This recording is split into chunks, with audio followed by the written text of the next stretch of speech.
안녕하십니까 여러분.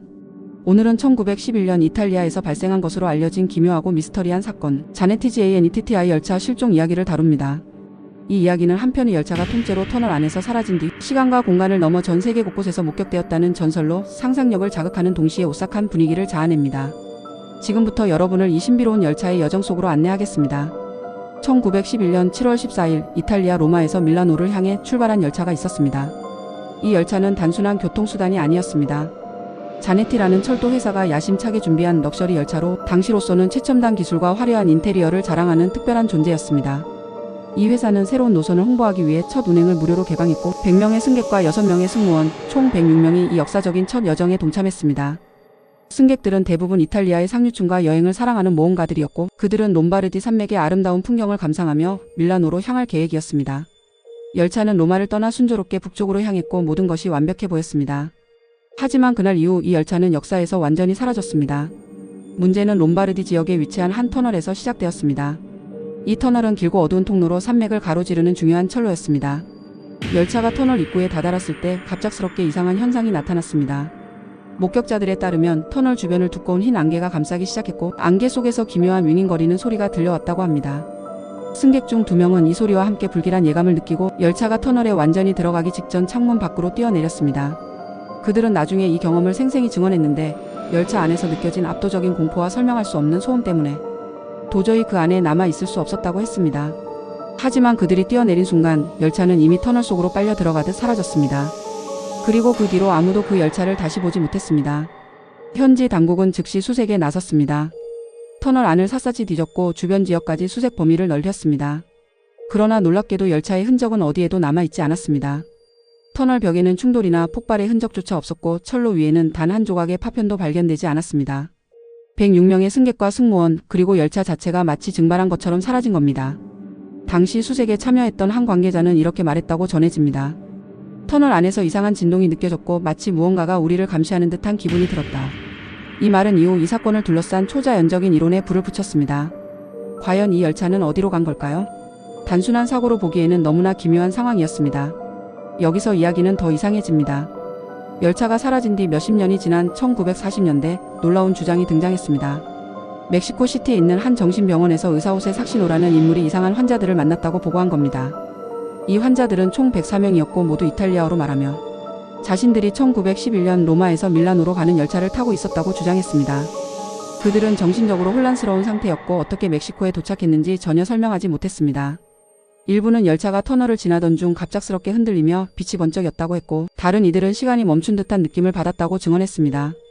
이 환자들은 모두 비슷한 복장을 하고 있었고 그들의 옷은 1911년 이탈리아 상류층의 스타일을 그대로 반영하고 있었습니다. 삭시노 박사는 이들을 조사한 뒤 이렇게 기록했다고 합니다. 이들은 시간과 공간을 넘어온 것처럼 보였다. 그들의 이야기는 터무니없지만 그 공포에 질린 눈빛은 거짓이 아니었다. 이 이야기는 여기서 끝나지 않습니다. 자네티 열차는 이후에도 전 세계 곳곳에서 목격되었다는 보고가 이어졌습니다. 1955년 러시아의 한 작은 마을 근처에서 철로를 달리는 낡은 열차가 나타났다가 순식간에 사라졌다는 이야기가 있었습니다. 목격자들은 그 열차가 오래된 디자인을 하고 있었고 창문 너머로 흐릿한 사람들의 실루엣이 보였다고 했습니다. 비슷한 시기 인도 북부의 외딴 철로에서도 유사한 열차가 발견되었다는 소문이 퍼졌고 심지어 독일에서는 1970년대에 한밤중 철로를 질주하는 유령 열차를 봤다는 기관사가 신고를 하기도 했습니다.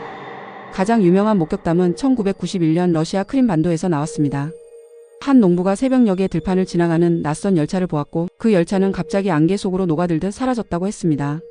이 모든 목격담에는 공통점이 있었습니다. 열차는 오래된 디자인이었고 갑작스럽게 나타났다 사라졌으며 주변을 감싸는 기묘한 안개와 함께 나타났다는 점입니다. 이쯤 되면 여러분도 궁금해지실 겁니다. 이 열차는 대체 어떻게 된 걸까요? 많은 사람들이 이 사건에 대해 다양한 이론을 내놓았습니다. 가장 인기 있는 이론은 시간 여행입니다. 일부는 열차가 터널에서 시간의 균열을 뚫고 다른 시대나 차원으로 이동했다고 믿습니다. 멕시코에서 나타난 104명의 승객은 이를 뒷받침하는 증거로 자주 언급되죠. 과학적으로는 불가능해 보이지만 이 이론은 열차가 전 세계에서 목격되었다는 이야기를 설명하는 데 매력적인 틀을 제공합니다. 또 다른 이론은 초자연적인 현상입니다. 터널이 어떤 신비로운 힘의 통로였고 열차가 그 힘에 휘말려 영원히 떠도는 유령 열차가 되었다는 겁니다. 이런 이야기는 특히 러시아와 동유럽에서 인기를 끌었고 지역 전설과 결합하며 더 풍부해졌습니다. 하지만 조금 더 현실적인 추측도 있습니다. 혹자는 이 사건이 단순히 과장된 이야기일 수 있다고 봅니다. 열차가 터널에서 사고를 당했고 당시 기술 부족으로 제대로 수색하지 못해 사라진 것으로 오해받았을 가능성입니다. 그러나 이 이론은 터널에서 아무런 흔적이 발견되지 않았다는 점, 그리고 이후의 기묘한 목격담을 설명하지 못합니다. 또 다른 사람들은 이 이야기가 처음부터 허구일 수 있다고 주장합니다. 20세기 초 공상 과학소설이나 구전 설화에서 시작된 이야기가 시간이 지나며 점점 더 사실처럼 변형되었다는 거죠. 인터넷 시대에 들어서며 이 전설은 블로그와 유튜브를 통해 전 세계로 퍼졌고 이제는 하나의 현대 신화로 자리 잡았습니다. 열차의 진실이 무엇이든 이 이야기는 사람들의 상상력을 사로잡기에 충분합니다. 터널 속으로 사라진 열차, 시간과 공간을 넘어 떠도는 승객들, 그리고 전 세계에서 들려오는 목격담은 이 사건을 단순한 사고 이상으로 만듭니다. 혹시 이 열차는 지금 이 순간에도 어딘가에서 철로를 달리고 있을까요? 아니면 영원히 잊힌 차원 속에서 방황하고 있는 걸까요? 이 질문에 대한 답은 아마 영원히 알 수 없을 겁니다. 여러분은 이 이야기에 대해 어떻게 생각하시나요? 시간 여행일까요? 유령 열차일까요? 아니면 누군가의 창작물일까요? 이 전설은 사실 여부를 떠나 우리에게 끝없는 호기심과 공포를 안겨줍니다. 1911년 그 여름날 로마를 떠난 열차는 단지 철로 위를 달리는 기계가 아니었습니다. 그것은 미스터리의 상징이 되었고 오늘날까지도 우리를 놀라게 하는 이야기로 남아 있습니다. 다음에 기차를 탈 때 혹시 창밖으로 스쳐 지나가는 낡은 열차를 보게 된다면 그게 자네티 열차일지도 모른다는 상상을 해보세요. 이상으로 오늘의 이야기를 마무리하겠습니다. 다음에도 흥미로운 이야기로 찾아뵙겠습니다. 감사합니다.